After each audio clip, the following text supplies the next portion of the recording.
I'm going to begin with a review of a couple of properties of the greatest common divisor. If you're already familiar with these properties, you can look in the video description for a link to the solution. Let's start with this first equation. If two numbers are relatively prime, and you find the GCD of these two numbers compared with a third number, and take the product of those GCDs, this will be the same as the GCD of the product of our two relatively prime numbers and our third number. Let's see why this is true.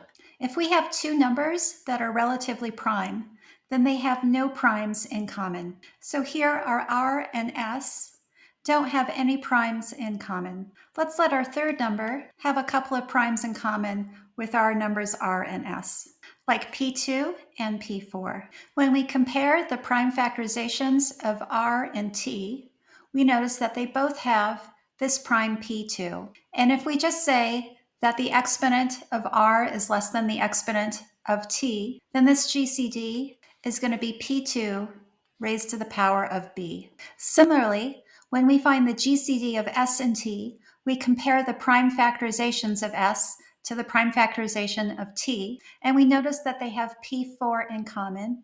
If we just say that F is larger than D, then our GCD is going to be P4 raised to the D power. Let's now find the GCD of our product R times S compared with T. Since R and S have no primes in common, we can write their product as the product of these four primes. And again, we compare the primes in common, P2 and P4. Since B is less than E, we get P2 to the B power again. And since F is the smaller exponent, we have P4 to the F power. So we can see that the GCD of the product in T is equal to the product of the GCD of each of these numbers with T. And that's a consequence of the fact that these numbers are relatively prime and don't share any primes in common. The next property we're going to study is the GCD of x raised to the a power minus 1 and x raised to another power minus 1 is equal to x raised to the power of the GCD of the exponents minus 1. To understand this, let's look at an example. We're going to take the GCD of 2 to the 12th power minus 1 and 2 to the 10th power minus 1. And we'll use the Euclidean algorithm, which means we're going to take some multiple of our smaller number and subtract it from our larger number, then replace the larger number with the remainder. We can see this clearly if we divide our smaller number into our larger number and find a remainder. And we'll use our long division algorithm. In this quotient, we'll put 2 squared because that will generate 2 to the 12th. And when we subtract, we have 2 squared minus 1. That's our remainder, and we can replace 2 to the 12th minus 1 with 2 squared minus 1. Let's apply our Euclidean algorithm once again and find some multiple of 2 squared minus 1 that we can subtract from our larger number. We'll try 2 to the 8th. That'll give us 2 to the 10th down here. And we subtract to find the remainder, which is 2 to the 8th minus 1, and we'll replace 2 to the 10th minus 1 with that. And we'll repeat this process and repeat it again, each time subtracting the smaller number from the larger and replacing the larger with its remainder. With these last two arguments, if we take 2 to the 4th minus 1 and subtract 2 squared minus 1, in the numerator we have the difference of squares, so we can cancel out these factors. So we notice that 2 squared minus 1 goes into 2 to the 4th minus 1 evenly, and there's no remainder. And in the Euclidean algorithm, this is where our process stops. Since we know 2 squared minus 1 goes into 2 to the 4th minus 1 evenly, this GCD is 2 squared minus 1. Let's see what happened when we applied the Euclidean algorithm to our arguments, paying close attention to the exponents. Notice that we subtract 10 from 12 and replace this 12 in the exponent with a 2.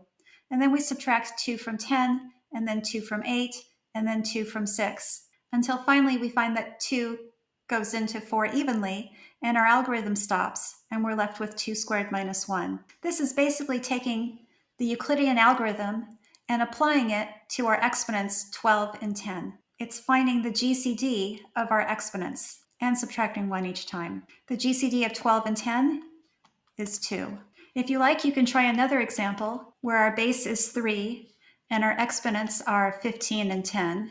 You can use Google to find these numbers. You can also use Google to find an online GCD calculator to find the GCD of these two numbers. When you do this, you find that the GCD is 1 less than 3 to the 5th power.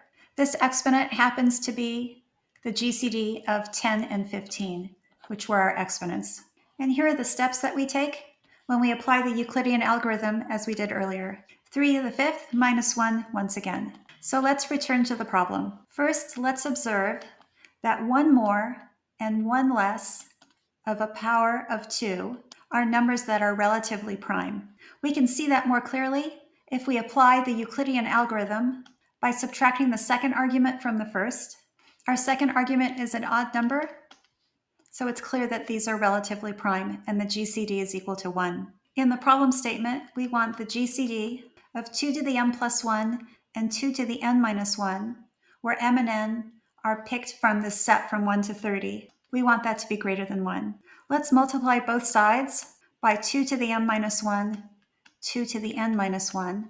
We saw that 2 to the m plus 1 and 2 to the m minus 1 are relatively prime, so our product rule that we looked at earlier applies.